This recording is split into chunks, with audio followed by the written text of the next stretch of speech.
ఒకవేళ నడుము నొప్పి వచ్చిందనుకోండి, ఎవరికీ రాకూడదు. కానీ చెప్తున్నాను. ఒకళ్ళకి నడుము నొప్పి ఉందనుకోండి, 2 విషయాలు చేయొచ్చు. ఒకటేంటి పెయిన్ కిల్లర్ ఏసుకోవచ్చు. రెండవదేంటి ఫిజియోథెరపీయో, ట్రీట్మెంటో చేసుకొని పర్మనెంట్‌గా దాన్ని బాగా చేయించుకోవచ్చు. అవునా కాదా చెప్పండి?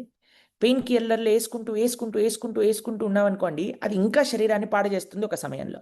భగవంతుడు ఏమంటున్నాడు? తాత్కాలికమైన కోరికల కోసం దేవతారాధన చేయకండి.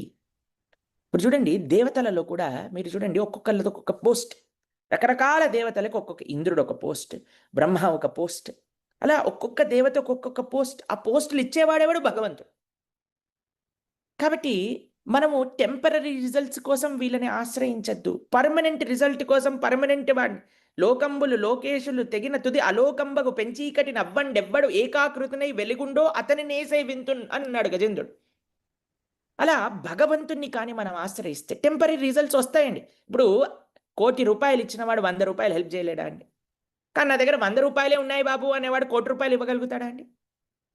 అలా భగవానుడు మనకు అన్నీ ఇవ్వగలుగుతాడు.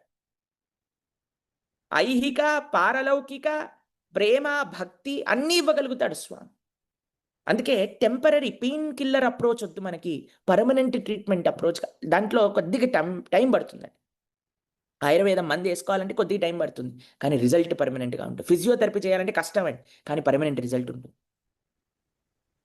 ఇది రెండవ కన్సెప్షన్ మనం ఎందుకు వివిధ దేవతారాధన ఎందుకు చేస్తే తాత్కాలికంగా. అందుకే చూడండి ఇప్పుడు పెద్ద బిజినెస్ సనాతన ధర్మంలో బిజినెస్ ఏమైపోయిందంటే, నీకే ప్రాబ్లమ్ ఉన్నా చెప్పు నా దగ్గర ఒక మంత్రం ఉంది.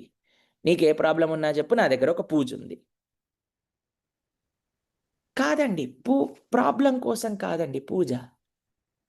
సొల్యూషన్ కోసం కాదండి మంత్రం. భగవంతుడి పట్ల ప్రేమ కోసం అండి మనకు కావాల్సింది ఆరాధన.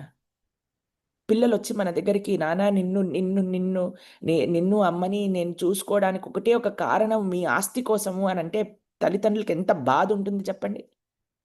అలానే స్వామి నీ దగ్గరకొచ్చి నేను ఈరోజు ఈ పువ్వు పెట్టాను, ఈరోజు వచ్చి నేను ఈ పూజ చేశాను, ఈరోజు నీ గుడికొచ్చాను ఎందుకు కావాలి అంటే నువ్వు కాదు నాకు కావాల్సింది నువ్వు ఇచ్చేదానికి నేను నీ దగ్గరకు వచ్చాను అంటే భగవంతుడు ఎంత బాధపడతాడో ఒకసారి ఆలోచన చేయండి. కాబట్టి ఈ ఆరాధన, ఈ పూజలు తాత్కాలికమైన సుఖములు వస్తాయి. దాంట్లో కంగారేం లేదండి. కానీ మనం దేనికోసం భగవంతుని ఆరాధన చేయాలి? దేనికోసం మన ఇంట్లో పూజ చేయాలి? దేనికోసం ఏం భగవంతుడికి సంబంధించింది ఏది చేసినా భగవంతుడి పట్ల ప్రేమతో చేయాలి.